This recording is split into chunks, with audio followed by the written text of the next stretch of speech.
नवविवाहिता पत्नी बार बार अपनी सास पर आरोप लगाई जा रही थी और उसका पति बार बार उसको अपनी हद में रहकर बोलने की बात कह रहा था।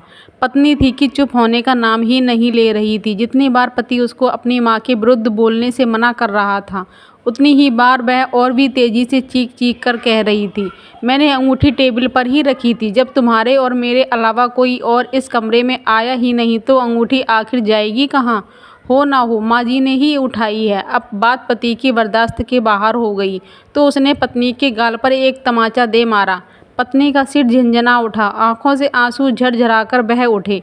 अभी 3 महीने पहले ही तो दोनों की शादी हुई थी, दोनों में प्यार भी बहुत था, मगर आज माँ को लेकर पति ने उस पर हाथ उठा दिया था। पत्नी से तमाचा सहन नहीं हुआ, वह अपने अपमान से तिलमिला उठी।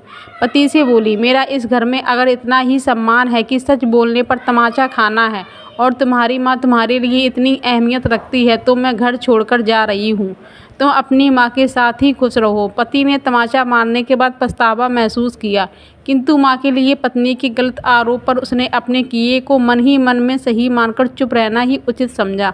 थोड़ी देर में ही पत्नी अपना सामान बांधकर जब घर से जाने लगी तो सास से मिले दुलार और पति से अब तक मिले प्यार की भी उसे याद आ गई। अचानक ही उसने जाते जाते पति से पूछा, मैं जो कुछ भी बोल रही थी सोच समझकर बोल रही थी। तुमने बिना मेरी बात का उत्तर दिए ही हाथ उठाकर मुझे चुप कराना चाहा, क्योंकि तुम्हारे पास मेरी बात का जवाब नहीं था। फिर भी मैं जानना चाहती हूँ कि आखिर तुमको अपनी माँ पर इतना विश्वास क्यों है? तब पति ने जो जवाब दिया उस जवाब को दरवाजे के पीछे खड़ी होकर पति पत्नी की सारी बातें सुन रही माँ ने जब सुना तो उसका मन भर आया, उसकी आंखों से आंसू गिरने लगे। पति ने पत्नी को बताया, जानना चाहती हो तो सुनो। जब मैं छोटा था तब पिताजी गुजर गए थे। हमारे लिए भोजन, वस्त्र और स्कूल की फीस के लिए कोई पैसे नहीं थे। माँ मोहल्ले के घरों में झाड़ू पोंछा लगाकर जो कमा पाती थी उससे बड़ी मुश्किल से पेट भरता था।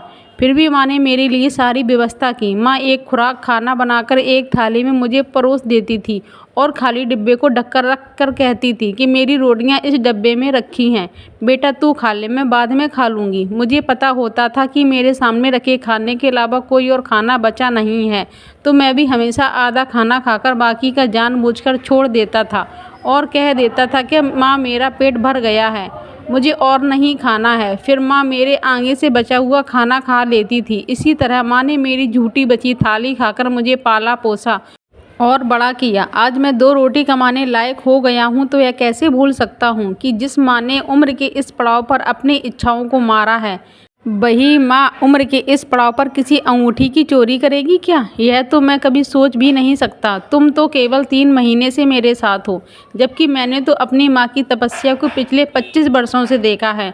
बोलते हुए पति का गला भर्रा गया और उसकी आंखों से आंसू टपकने लगे। पत्नी अपना अपमान और अपने गाल पर लगा तमाचा अचानक भूलकर पति को पकड़कर उसे शांत करने लगी।